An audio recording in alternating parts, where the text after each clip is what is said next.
gitu ya. Didefinisikan oleh International Accounting Standard Board ya atau IASB. Jadi kerangkanya di sini menyajikan ya dan juga mempresentasikan item dari laporan keuangan gitu ya yang namanya aset. Apa sih aset itu menurut definisi IASB?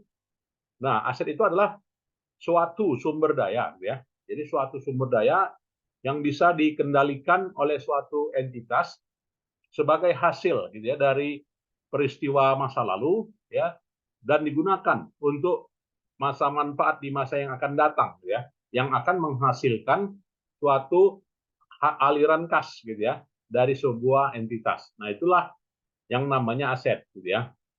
Termasuk juga Godfrey ini mendefinisikan. Nah, jadi dengan definisi ini gitu ya, kira-kira apa sih ininya karakteristiknya. Nah, jadi dari definisi ini karakteristiknya ada 3 ya, Bapak Ibu ya, yaitu aset itu sebagai suatu apa ya manfaat ekonomi ya di masa yang akan datang ya. Jadi kalau kita punya ruko, kita punya mobil, kita punya tanah gitu kan, kita punya misalnya gedung gitu ya. Nah, itu semuanya akan ada manfaat. Ya kan manfaatnya di masa yang akan datang. Nah, jadi kalau kita ingin punya suatu yang bermanfaat di masa yang akan datang, maka harus kita punya aset gitu ya. Jadi kalau kita tidak punya aset bagaimana? Ya, kalaupun tidak memiliki ya sewa gitu ya. Dan juga sebagai alat sebuah pengendali, ya pengendali dari sebuah entitas gitu ya. Dan ini juga hasil dari sebuah peristiwa di masa lalu ya. Jadi sebuah peristiwa masa lalu udah pasti aset itu bisa ditukar gitu ya atau juga disebut dengan exchangeability.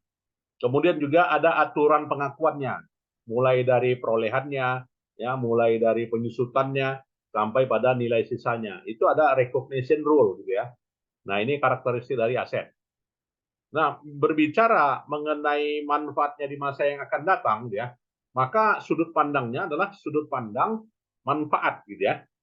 Jadi manfaat itu adalah kontribusi yang potensi, yang punya potensi baik itu secara langsung maupun juga secara tidak langsung yang bisa menghasilkan kas, gitu ya, atau setara kas dari sebuah entitas, gitu ya.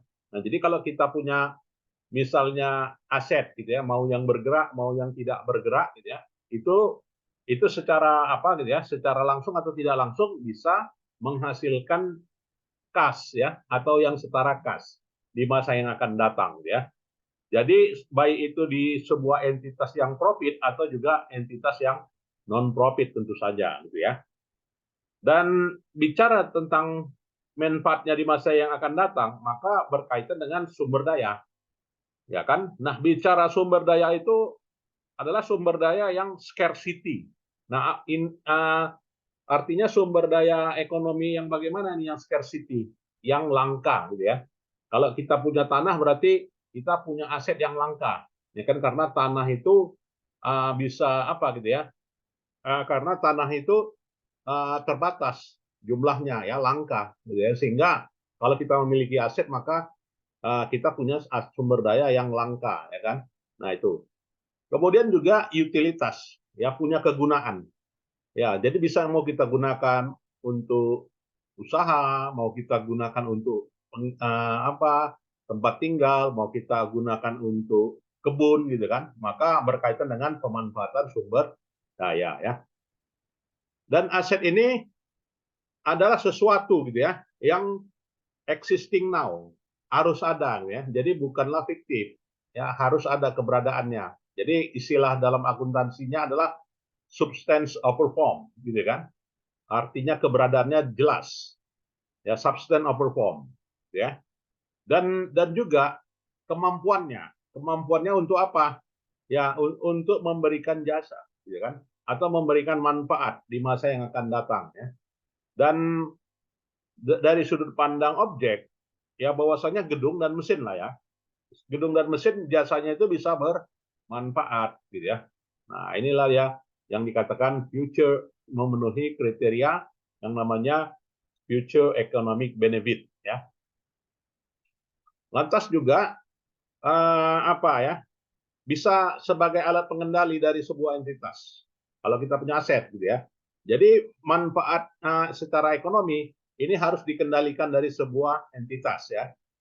Dan entitas tersebut ya bisa digunakan sebagai alat kendali dan bukanlah sesuatu yang nilainya absolut ya. Nah, bagaimana dari sisi kepemilikan? Nah, jadi dari sisi kepemilikan sering juga digunakan sebagai alat pengendali. Akan tetapi bukanlah sesuatu karakteristik yang khusus ya dari suatu aset. Jadi kalau mau tidak bisa digunakan sebagai alat kendali bisa nggak? Bisa, gitu kan? Karena apa? Ya karena bisa aja dari sisi hal lain ya. Karena mau kita manfaatkan atau tidak kita manfaatkan, yang penting aset itu adalah bisa dimiliki ya kan. Kalau udah bisa dimiliki, mau kita bangun, mau kita kunci, mau kita apa ya, mau kita tempatkan sesuatu gitu kan, ya karena udah hak milik gitu kan, ownership ya, maka sesuatu yang hal khusus gitu ya. Kemudian juga does not really on legal enforceability gitu ya. Jadi memang punya konsekuensi ya. Jadi punya jarang yang bisa bertentangan lah ya dengan hukum yang ada. Nah, ini. Nah, sekarang kita melihat aset itu sebagai suatu hasil ya dari suatu peristiwa di masa lalu. Kenapa bisa demikian? Ya karena aset itu adalah hasil pengendalian ya yang dihasilkan dari masa lalu.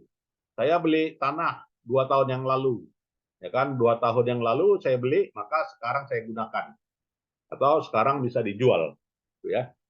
Dan aset itu direncanakan, ada perencanaan aset ya. Jadi perencanaan aset itu hal sesuatu yang di luar dari suatu peristiwa di masa lalu. Dan peristiwa itu dapat diinterpretasikan dalam berbagai langkah ya atau jalan ya, tergantung dari kontrak ya, kontrak hubungan dengan pihak lain. Nah, ini. Dan syarat dari aset juga adalah bisa ditukar, gitu kan? Mau ditukar ya. Jadi bisa ditukar. Kenapa ya? Jadi diargumenkan yang bahwasanya karakteristik yang keempat ini itu aset itu bisa ditukar. Ya mau kita rumah ditukar dengan tanah bisa nggak? Bisa.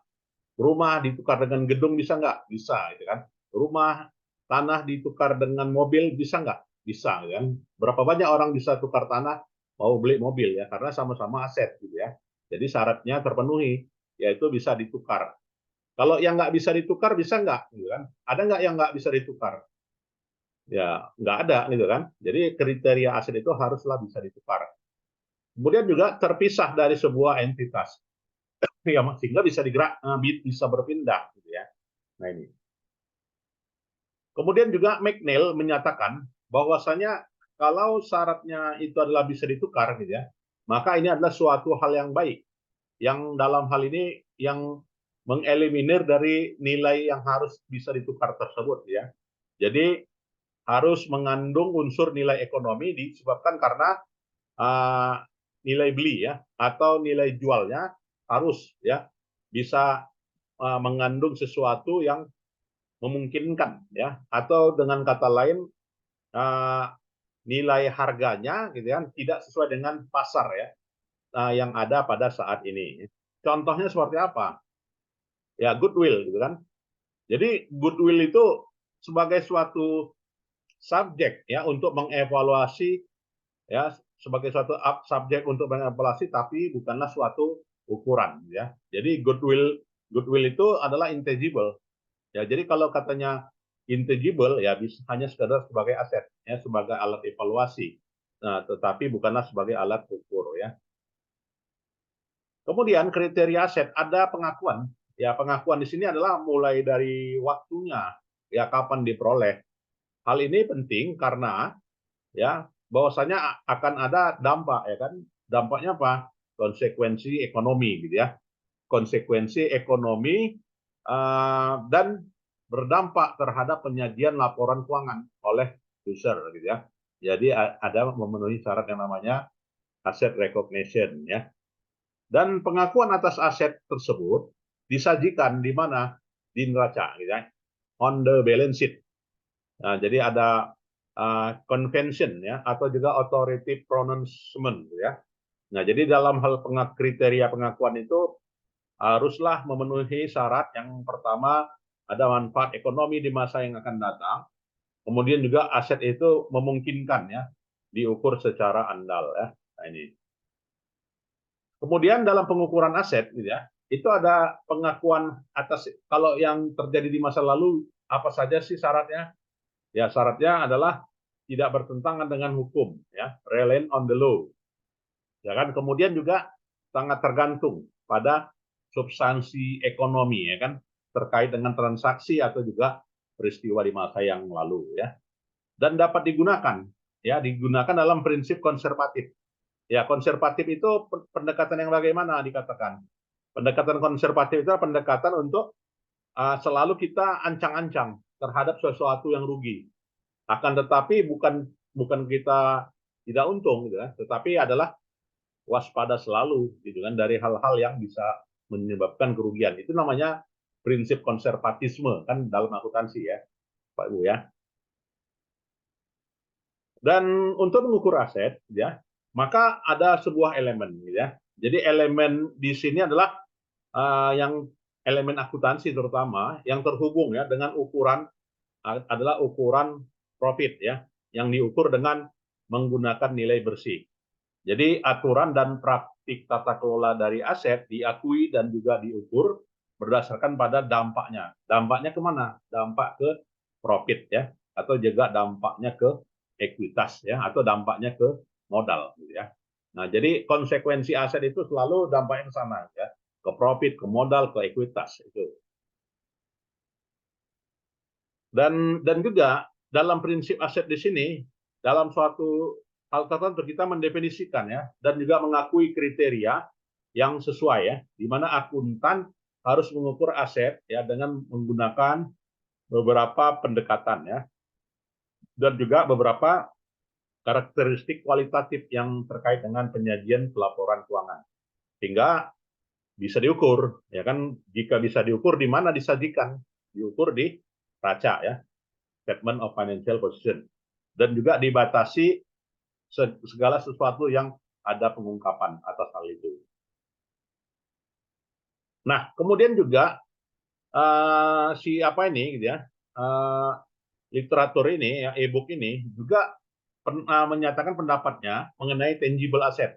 Jadi secara tradisional pendekatan ini mengukur bagaimana aset itu adalah sesuatu yang menggunakan prinsip, yaitu prinsip historis ya, nilai historis. Nah, sedangkan standar yang diizinkan sekarang yaitu menggunakan pendekatan yang namanya fair value gitu ya. Jadi ada pertentangan antara historical cost dengan fair value. Fair value itu yang bagaimana? Ya, fair value itu adalah nilai akhir, exit value gitu ya.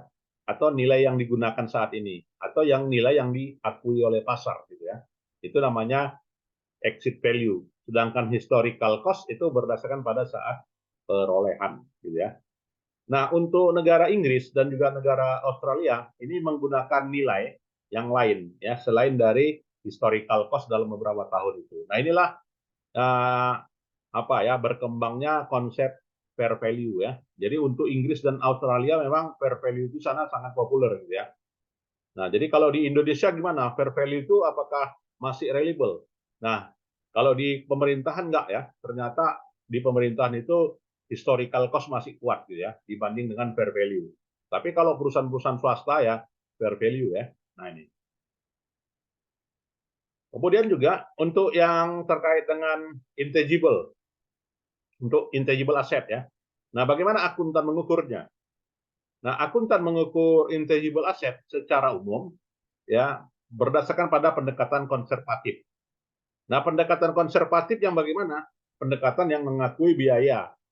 Biaya itu adalah setelah dikurangi dengan akumulasi amortisasi ya, dan juga menggunakan nilai wajar ya dari suatu pasar yang aktif. Kemudian juga dihubungkan ya dengan sesuatu yang intangible ya, yang dalam hal ini tidak bisa diakui. Oke ya. Dan sehingga dalam hal ini bisa kita simpulkan ya bahwasanya berkaitan dengan instrumen keuangan gitu ya, maka FASB itu mengakui ada namanya derivatif ya. Jadi derivatif di sini untuk mengukur ya yang namanya nilai wajar ya dibanding dengan nilai perolehan atau juga disebut dengan cost ya. Kemudian juga IASB ya International Accounting Standard Board gitu ya. Ini apa ya sepakat menggunakan fair value inilah sebagai alat ukur untuk instrumen keuangan ya. Jadi apa ya dengan kata lain fair value itu ya makin membumi pada saat ini ya dibanding dengan historical cost. Artinya SAK itu mengakui fair value ya dibanding dengan historical cost. Oke, kemudian kita melihat ya tantangan untuk si penyusun standar gitu ya. Nah, kalau tadi katanya FASB, IASB gitu ya, itu menggunakan ukuran yaitu ukuran fair value. Jadi bagaimana kerangka konseptual terkait dengan berbicara penyusunan standar gitu ya. Maka untuk pengukurannya ya dalam hal ini adalah pengukuran dari sisi konsep ya dari sisi prinsip dan dari sisi term ya terminologi dan mengevaluasi ya kan dan mengevaluasi serta mengukur ukuran ranking ukuran ya. Jadi pendekatannya lah lebih cenderung pendekatan kualitatif ya yang mengukur karakteristik kualitatif. Nah, bagaimana ukurannya? Ya, jadi yang namanya fair value itu makin ke depan ya. Jadi antara IASB ya dengan FASB mendukung ya terkait dengan penggunaan fair value ini secara umum pada saat ini ya. Ya, kemudian bagaimana perhitungan fair value itu? Ya, untuk perhitungan fair value banyak ya. Banyak teknik dia. Jadi kalau bicara perhitungan fair value mau kita gunakan pendekatan pasar memungkinkan gitu ya. Jadi kalau dia menggunakan pendekatan pasar artinya harga ya kan harga sekarang dengan harga besok beda gitu ya. Nah misalnya pada saat pengukuran pada saat ini harga ini bukan harga yang kemarin gitu ya. Jadi berdasarkan pada observable price. Kemudian juga berdasarkan pada aktual data transaksi gitu ya. Kemudian juga berdasarkan pendekatan income ya. Jadi pendekatan income dikonversikan ya terkait dengan jumlah di masa yang akan datang berupa cash flow ya dari laba yang menggunakan pendekatan yang namanya single discount present amount ya. Sehingga konsep yang namanya time value of money diterapkan ya karena konsekuensi dari menggunakan discount present amount ya. Nah, bagaimana pengukuran fair value itu? Jadi penilaiannya harus berdasarkan pada fakta pasar, ya, input yang ada di pasar. Jadi asumsinya bahwasanya data pasar terkait dengan para pengikutnya itu menggunakan estimasi semuanya, ya kan? Estimasi menggunakan pendekatan fair value. Nah, bicara perhitungan fair value di sini ada 3 langkah ya, 3 tahapan untuk mengakuinya. Yang pertama adalah quote price. Nah, artinya di sini mengutip harga yang bisa diidentifikasi menggunakan item-item yang aktif di pasar tanpa harus ada penyesuaian. Setelah menginput ya quote price, maka selanjutnya adalah menyeleksi mana yang sama. Ya, mana yang sama pada pasar yang aktif lantas ada penyesuaian. Setelah itu yang ketiga adalah mengestimasi fair value itu menggunakan teknik ya, teknik yang berlandaskan pada pasar, pendapatan dan juga pendekatan berdasarkan biaya ya. Nah, inilah perhitungannya namanya perhitungan fair value ini oleh Degen ya. Pak Ibu di Wiley. Nah, sekarang kalau itu dari sudut pandang perspektifnya si penyusun standar ya. Penyusun standar adalah tadi perspektifnya adalah FASB dan IASB gitu kan. Nah, sekarang bagaimana menurut opini auditor, si auditor gitu ya. Nah, opini auditor terkait dengan fair value itu sedikit rumit ya, sedikit sulit. Kenapa? Ya karena berkaitan dengan model penilaian.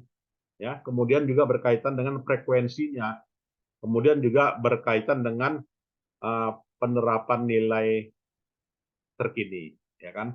Nah, ini problem bagi auditor.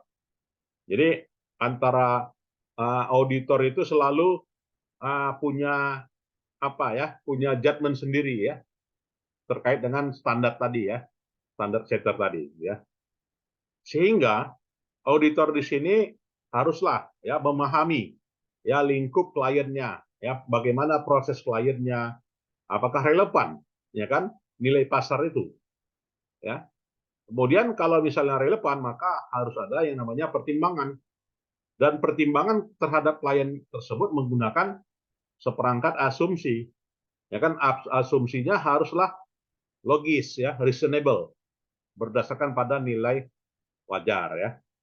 Dan pengakuan manajemen terkait dengan potensi bias ya, dan juga terkait dengan error ya, berupa adanya insentif ya.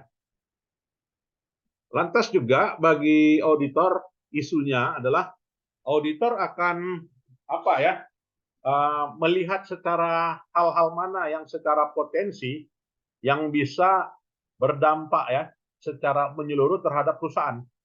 Apakah bisa, dalam hal ini bertentangan dengan aturan, ya sehingga auditor akan memilih pendekatan mana yang lebih menganggap aset itu dianggap nilai wajar ya. Artinya dari sudut pandang standar dan dari sudut pandang aturan konsekuensi hukum ya. Jadi konsekuensi hukum juga ya, kalau misalnya dinilai terlalu tinggi, dinilai terlalu rendah, tentu saja ada dampak gitu kan. Dampaknya adalah dampak berupa ya ini ya, legal action. Nah, legal action harus dipertimbangin. Sementara standar tidak gitu kan. Nah, ini isu-isu bagi auditor. Nah, mungkin ada yang mau didiskusikan, silakan Bapak Ibu, adik-adik semua. Ya, jadi kesimpulannya ya dari chapter 7 ini ya, berdasarkan literatur yang kita gunakan gitu ya, tergambarlah ya definisi aset ya kan. Kemudian juga dapat adanya pemahaman kita ya terhadap pengakuan dan kriteria pengukuran ya. Bicara pengakuan atas aset dan juga pengukurannya, maka nantinya berdasarkan pada sudut pandang pendapatan dan sudut pandang modal ya. Itu semuanya saling berhubungan. Dan atributnya juga bukan atribut tunggal, tetapi adalah atributnya campuran. Ya, sehingga untuk mengukur fair value itu banyak metode, ya, banyak variabel, ya, banyak alat gitu ya. Dan isu ini timbul yang dalam hal ini adalah akan muncul perspektif penyusun standar, misalnya IAI, ya kan? IAI dengan auditor punya interpretasi, auditor itu punya pemahaman, ya, auditor itu punya persepsi, auditor itu punya judgment, ya. Jadi bicara masalah aset tadi, gitu kan, maka lihat-lihat situasinya ya, atau lihat-lihat sudut pandang yang mana. Nah, kira-kira itu ya. Ya mungkin ada yang mau kita diskusikan ya. Jadi disinilah garis besar topik kita ini. Ya kan, kita bicara aset, kita bicara definisinya, kita bicara manfaat ekonominya di masa yang akan datang, ya.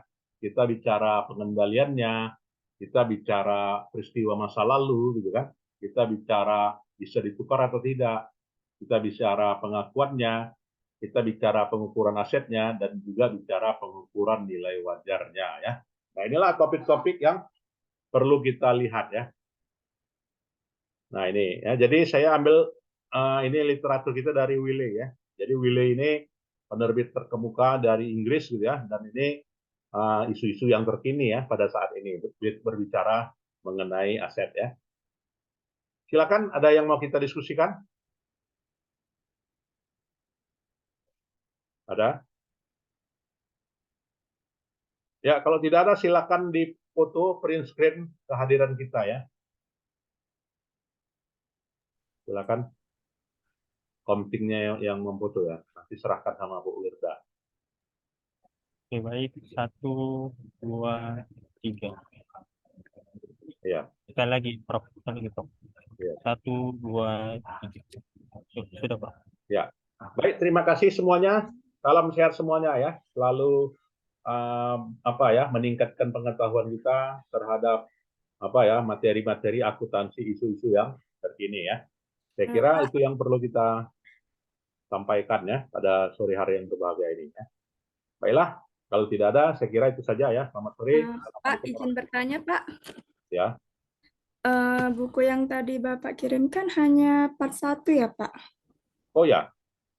Iya Pak, udah saya lihat. Belum full ya? Belum full Pak. Oke, nanti saya kirimkan kembali ya. Mungkin ada part 1 itu kan berapa chapter? 3 Pak. 3 ya. Oh ya. Ini saya kirim kembali nih. Baik Pak. PowerPoint-nya nih ya.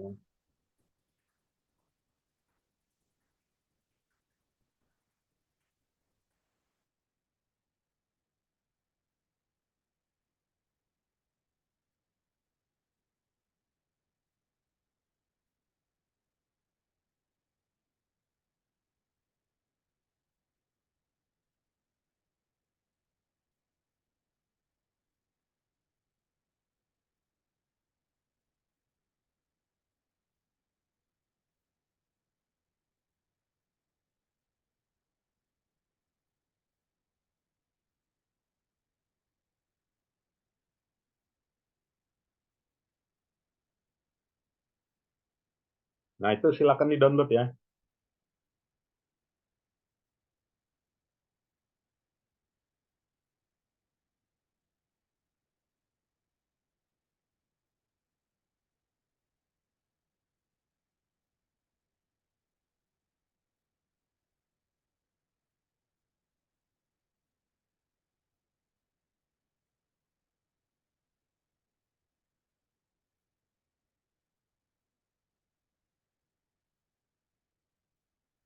Nah, itu.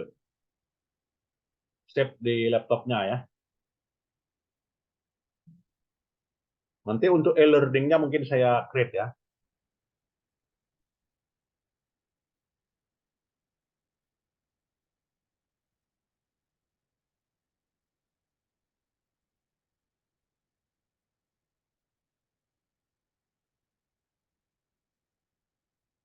Sudah?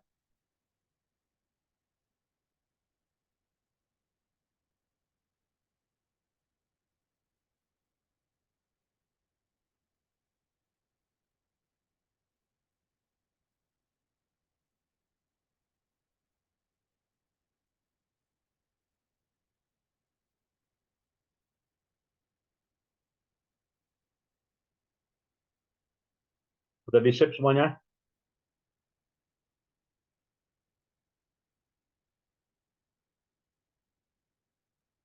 Sudah.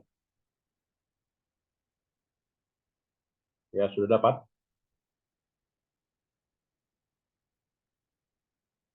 Baik, kalau sudah, saya kira itu saja ya. Selamat sore.